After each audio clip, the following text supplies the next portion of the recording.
Bonjour à tous et bienvenue dans cette nouvelle vidéo où on va maintenant apprendre à mettre en place un système de following, d'accord, pour s'abonner à un profil ou se désabonner à un profil. Donc ça, c'est une action relativement dynamique et ça serait un petit peu pénible d'utiliser nos contrôleurs pour le faire, c'est-à-dire être full back-end. Donc l'objectif ici, ça va être d'utiliser Axios et on va l'utiliser donc, on va envoyer une requête HTTP à travers un bouton qui sera un composant Vue.js. Donc ici, on va voir comment coupler Vue.js et Axios pour arriver à nos fins. À la fin de la vidéo, je dois arriver à un bouton dynamique pour m'abonner et me désabonner. Donc une première chose à savoir, c'est que on a besoin d'installer toutes les librairies JavaScript qui sont fournies avec Laravel. Donc l'objectif ici, et j'espère que vous l'avez fait, c'était d'avoir déjà installé Node.js, d'accord? Donc si vous ne l'avez pas fait, faites-le, ce qui vous permettra de bénéficier de NPM, qui est gestionnaire de paquets pour JavaScript, hein, l'équivalent JavaScript pour Composer. Et maintenant, l'objectif, ça va être de faire un coup de npm install dans votre projet. Ça va permettre d'installer toutes les dépendances. Donc ça peut mettre un peu de temps, donc ne vous inquiétez pas. Moi, je vous reprends juste après. L'installation des différentes librairies JavaScript est donc faite. On peut constater ici qu'on a un nouveau dossier à la racine de notre application qui est un node modules, hein, qui contient toutes les librairies fraîchement téléchargées. On va avoir besoin aussi d'une autre petite commande qui sera npm run. Donc soit vous utilisez npm run dev pour compiler tous vos fichiers JavaScript et puis les compiler en un seul fichier qui se trouve dans public.js app.js, d'accord? À chaque fois que vous apportez une modification à vos fichiers JavaScript, sachez que tout doit être compilé dans ce dernier fichier. Donc vous êtes obligé d'utiliser une commande comme ça. Soit vous le faites pas forcément ponctuellement, vous voulez le faire en permanence, vous pouvez faire npm run watch. Donc npm run watch va compiler à la volée. À chaque fois que vous enregistrez une nouvelle modification, il va compiler votre JavaScript. Donc ça c'est bien. Ensuite, une autre petite chose auquel il va falloir faire attention, c'est au niveau de votre vue, Resources Views, vous avez au niveau du layout app.blade.php. Et là, le fameux fichier compilé app.js se trouve tout en haut. Il se trouve là. Et ça, c'est pas forcément un bon emplacement, d'accord? Parce que ici, on va utiliser, enfin, il appelle beaucoup de choses et il y a aussi des déclarations qui sont faites juste après, comme par exemple la div id app, d'accord, qu'on utilise pour Vue.js. Donc, si vous avez votre fichier JavaScript au-dessus, faites-le passer avant la fermeture de la balise body. Ça vous évitera bien des déconvenues. Parce que par exemple, vous pouvez tout à fait créer votre composant JS et il n'apparaîtra jamais. Parce que il va falloir mettre tout ça à la fin, forcément, puisqu'on a défini notre div id app juste là. Donc pour l'instant, on ne va pas s'occuper de ça, on va juste mettre notre script en bas. Donc maintenant que c'est fait, on constate que tout a été compilé avec succès. Donc à chaque fois que je vais apporter une modification dans notre fichier JavaScript, ça va se compiler. Donc on va laisser ça tranquille. On va ouvrir un nouveau terminal au cas où on a des choses à écrire. Et maintenant, l'idée, ça va être de transformer ce bouton-là en composant Vue.js. Donc les composants Vue.js se trouvent dans Resources, JS, et on a un dossier Components. Comprenez composants. Et là, on a déjà un exemple donné, donc avec une partie template qui est globalement le HTML et une partie script qui sera le JavaScript où on mettra toute notre logique. Donc on peut retirer cette fonction mounted et on peut également retirer ce template là. D'accord? On va se l'approprier. On va également le renommer ici. Donc on va l'appeler, alors c'est un bouton pour suivre, hein, pour s'abonner, donc on va l'appeler follow button.vue et on va également le déclarer au niveau de notre app.js, hein, qui se trouve dans resources.js, qui n'est pas le même que le dossier compilé dans le public. Ici on fait appel à la variable globale vue et on déclare un component. Donc ici on va l'appeler follow-button et on va faire appel à notre fichier followButton.vue qui se trouve dans le dossier components. Donc follow button point vue. Voilà. Maintenant, ce qu'on va faire, c'est retourner au niveau de notre vue, de notre profil, donc show.blade.php. On va couper ce bouton-là et on va venir l'intégrer dans notre template. Alors, il est préférable d'englober tout votre code HTML dans une balise div, ok? De cette façon-là. Et maintenant, pour pouvoir appeler notre composant dans notre vue Laravel, dans Blade, on va utiliser le nom qu'on a précisé ici, comme une balise HTML. Donc en gros, on va faire un follow dash button. D'accord? On va ouvrir et fermer la balise. Et ça va automatiquement appeler notre fichier vue. Je vais venir ici, je vais réactualiser. Et là, ici, on voit que ça ne fonctionne pas. Donc on va revenir au niveau du terminal. Je vais stopper la commande et je vais relancer npm run watch. Voilà. Il va recompiler les choses. Je vais venir ici sur ma vue, je vais réactualiser. Et voilà, maintenant on a accès à notre bouton alors qu'il est bien dans la vue. Donc la première chose à faire, ça serait déjà de créer un contrôleur auquel on va envoyer notre requête Axios, d'accord, et on va essayer d'implémenter notre logique. L'objectif ici, ça va être d'attacher notre profil à un utilisateur. Donc un utilisateur va suivre plusieurs profils, mais plusieurs profils pourront être suivis par plusieurs utilisateurs. Donc on est en présence d'une relation many to many. Ce qu'on va faire, c'est dans l'ordre déjà créer notre contrôleur. Donc on va faire php artisan make de point contrôleur. On va l'appeler follow controller. D'accord? Il va s'occuper de mettre en place la fonction store qui s'occupera d'attacher ou de détacher les différents profils suivant les différents utilisateurs. Comme c'est une relation many to many, on va également avoir besoin de mettre en place une table pivot qui contiendra les idées des utilisateurs et les idées des profils. Donc on va faire un coup de php artisan make de point migration et on va faire un create underscore profile underscore user. Ok, il faut conserver l'ordre alphabétique underscore table.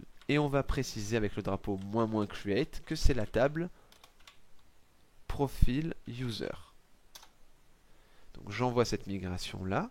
Donc au niveau de mon dossier app http controllers, j'ai mon follow controller, d'accord. Et au niveau de mes migrations dans database migrations, j'ai mon create profile user, d'accord. Donc là, rien de bien compliqué. On va préciser dans notre table pivot qu'on aura un entier pour l'idée du profil. Donc comme c'est une clé étrangère, on va utiliser l'index. Et on aura également une autre colonne qui sera user ID. D'accord? Ça nous permettra de relier plusieurs profils à plusieurs utilisateurs. Donc maintenant, ce qu'on va faire, c'est ici migrer tout ça en faisant php artisan migrate. Et il va migrer notre table. Donc si je retourne ici dans SQL, j'ai une table profile user, d'accord, avec les idées des profils, les idées des utilisateurs. Bien, maintenant on va préciser tout simplement la relation au niveau des modèles. Donc ici on va commencer par user. Donc on aura une public function following, d'accord, qui représentera les abonnements. Et on fera un return this belongs to many.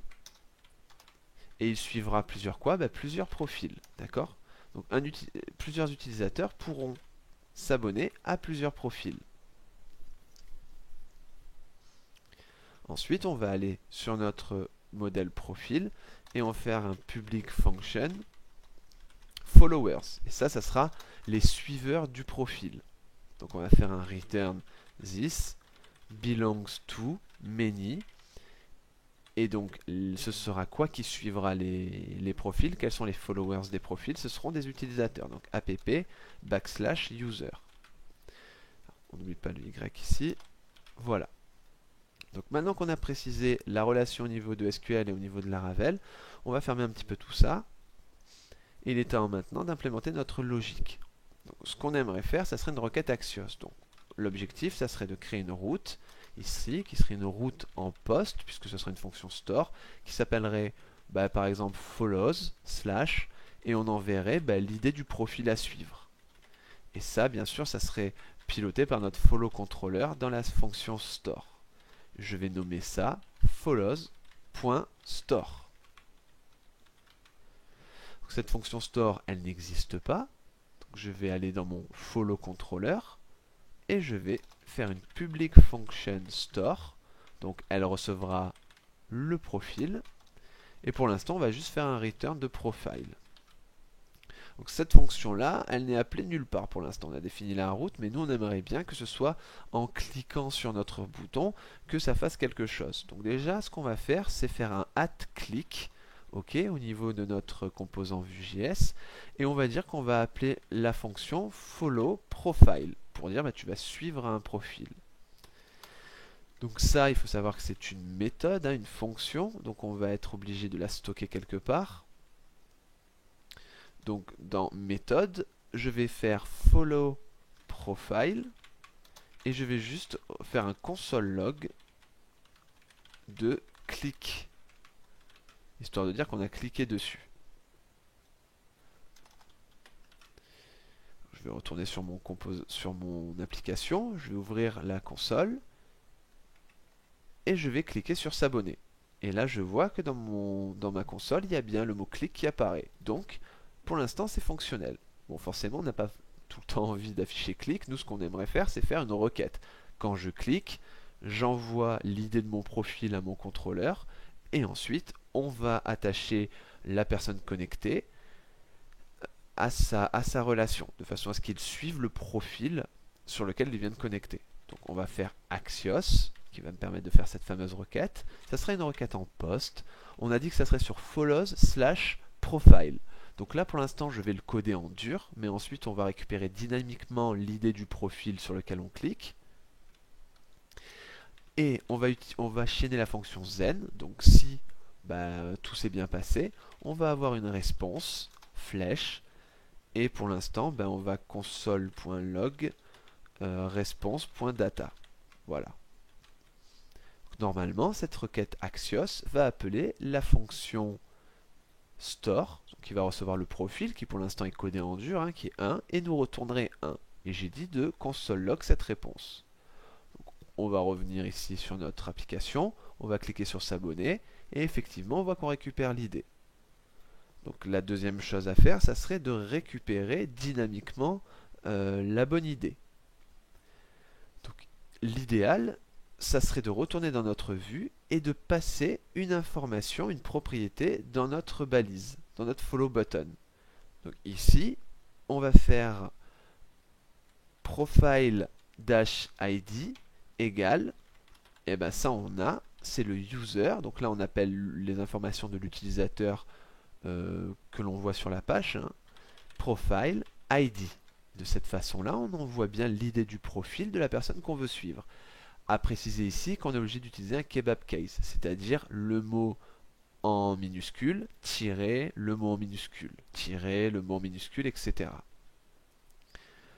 Donc ça c'est déjà une chose, une propriété qu'on envoie à notre composant. Donc on va venir le récupérer en utilisant ici la variable props. Donc, je vais ici passer un tableau qui sera pour le coup profile ID. Et ici, j'oublie pas la virgule.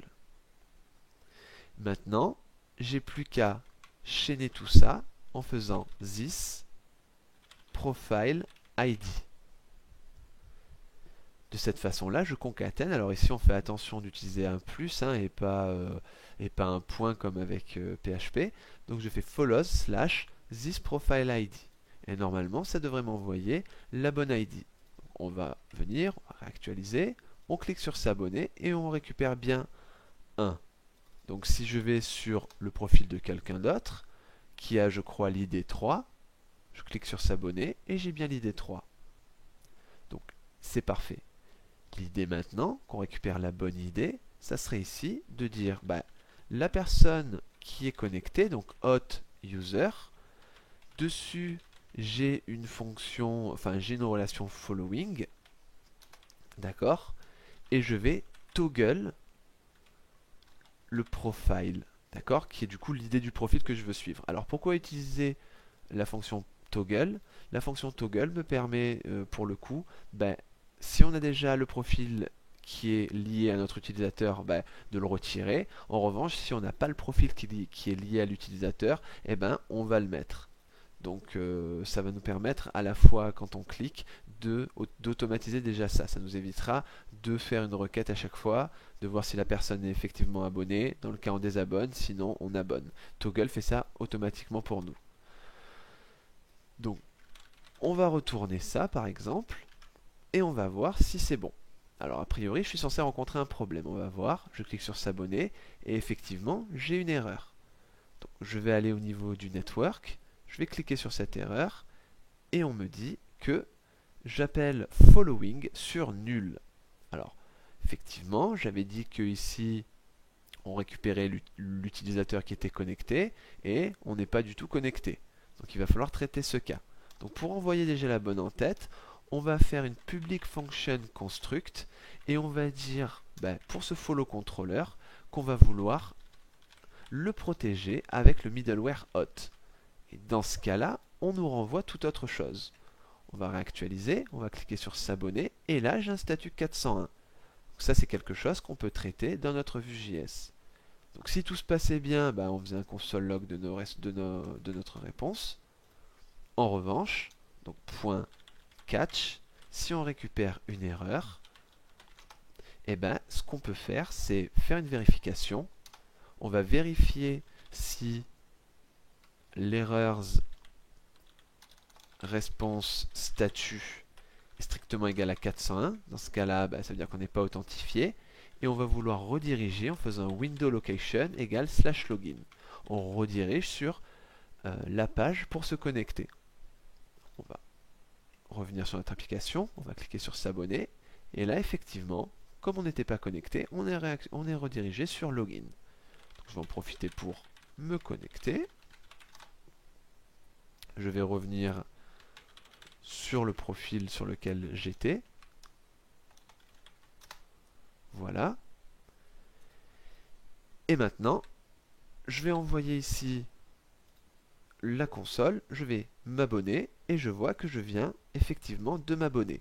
Donc pour en avoir le cœur net, on va aller dans MySQL, ID SQL, j'ouvre ma base de données et au niveau de Profile User, j'ai bien mon utilisateur, donc qui a l'ID 1 sur lequel je suis connecté, qui est maintenant attaché au profil qui a l'ID 3. Si je reclique dessus, on voit là toute la puissance de la fonction toggle. On a été détaché de notre following.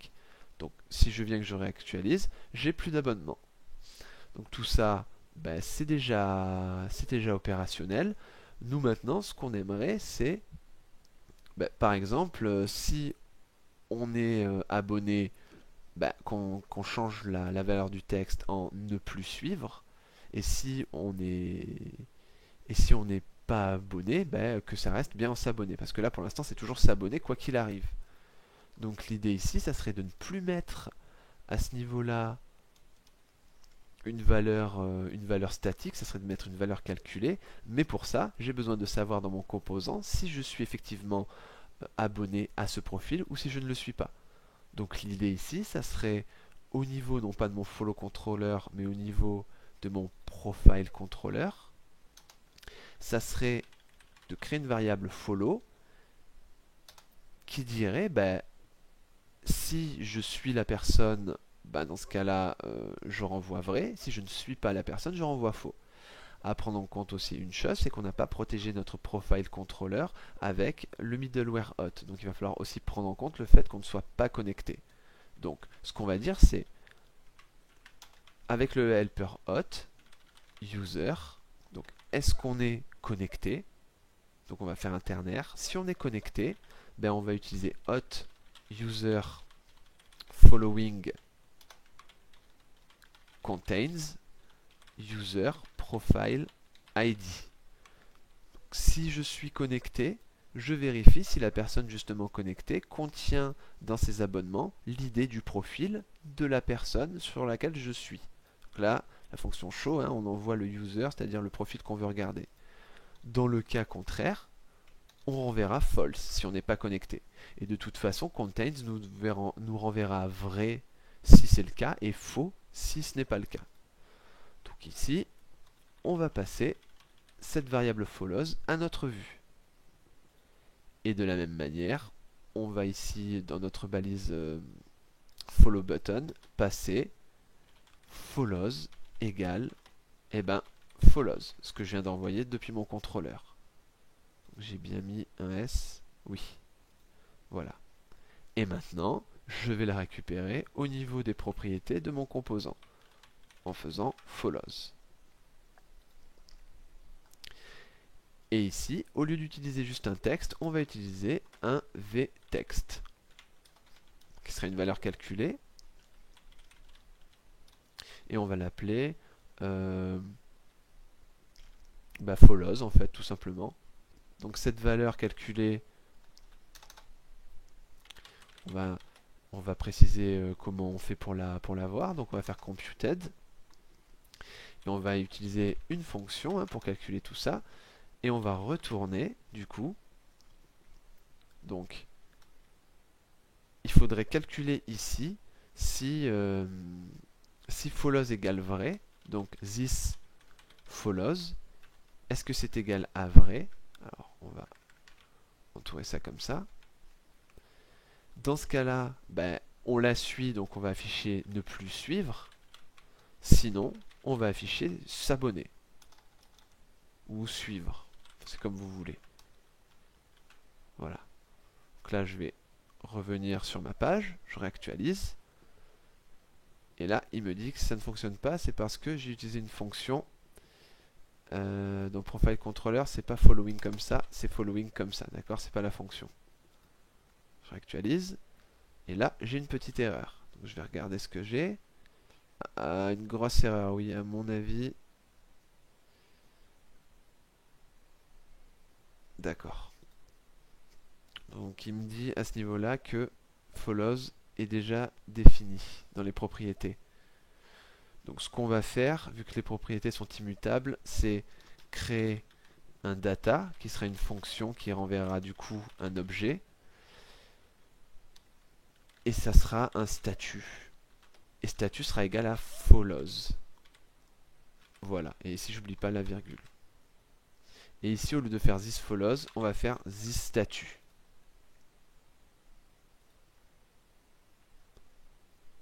Et là, on voit bien que j'ai suivre. Alors, normalement, j'utilise plus la... Ah oui, et j'ai utilisé le même nom ici. Donc, on va juste l'appeler follow. Voilà. Parce que je crois que ça le dérange d'utiliser le même nom ici que la propriété. Donc, si je réactualise, je devrais plus avoir d'erreur. Impeccable.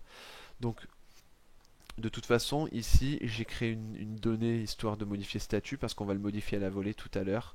Donc, et comme le follow à la base est une propriété immutable, c'est-à-dire qu'on ne peut pas la changer, pour pouvoir la changer, on va la stocker directement dans une autre variable qui, elle, peut être changée.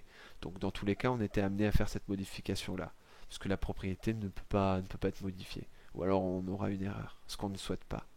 Donc, du coup, si le statut actuel est vrai, on marque ne plus suivre, ça veut dire que la personne, elle suit le profil. Dans le cas où elle est fausse, ça veut dire qu'il n'y a pas d'abonnement, la personne n'est pas abonnée, et donc on propose de le suivre. Parfait. Je réactualise, donc, parfait. Si je clique sur suivre, je viens de suivre ce profil-là, donc si je réactualise, j'ai ne plus suivre, et si je clique sur ne plus suivre, je suis détaché. On le voit en bas. On peut même le constater ici dans MySQL, je n'ai pas de relation. Et je réactualise, et on voit bien qu'on me propose de suivre. Bon, forcément, on n'a pas envie de réactualiser la page à chaque fois. Donc ce qu'on peut faire, c'est revenir dans notre composant, et après avoir passé notre requête Axios, on n'a plus qu'à inverser la valeur de statut. Pour faire ça, on va faire this statut égale l'inverse de ThisStatu. Je vais réactualiser. Donc, si je suis, il y a marqué ne plus suivre, et effectivement, la relation existe, on la voit dans MySQL, et si je clique sur ne plus suivre, eh bien, on voit le bouton suivre, sans réactualiser la page. Donc, après, ce que vous pouvez faire ici, au niveau de vos abonnés, c'est assez simple, vous revenez dans votre vue, et au lieu de marquer Endure 951, vous faites l'utilisateur, ok, depuis son profil, il a combien de followers? Vous faites flèche follower et vous faites le count. Voilà, de cette façon-là. Je réactualise et là on voit que ce profil-là n'a pas d'abonnés. Si je m'abonne et que je réactualise la page, on voit qu'on a un abonné. Pareil pour les abonnements. Au lieu de marquer Endure 3, on va récupérer le user et on va voir following count. Combien il a d'abonnements. Voilà, on réactualise. Apparemment, il n'a pas d'abonnement. Si on va sur le mien qui vient de s'abonner à ce profil-là, c'était Ludo54, on voit que j'ai pas d'abonné, mais par contre j'ai un abonnement. Je peux aussi suivre le mien, ce qui me fait un abonné et forcément un abonnement en plus qui est moi-même. Donc voilà comment utiliser Axios et Vue.js dans votre application Laravel pour créer un bouton de suivi.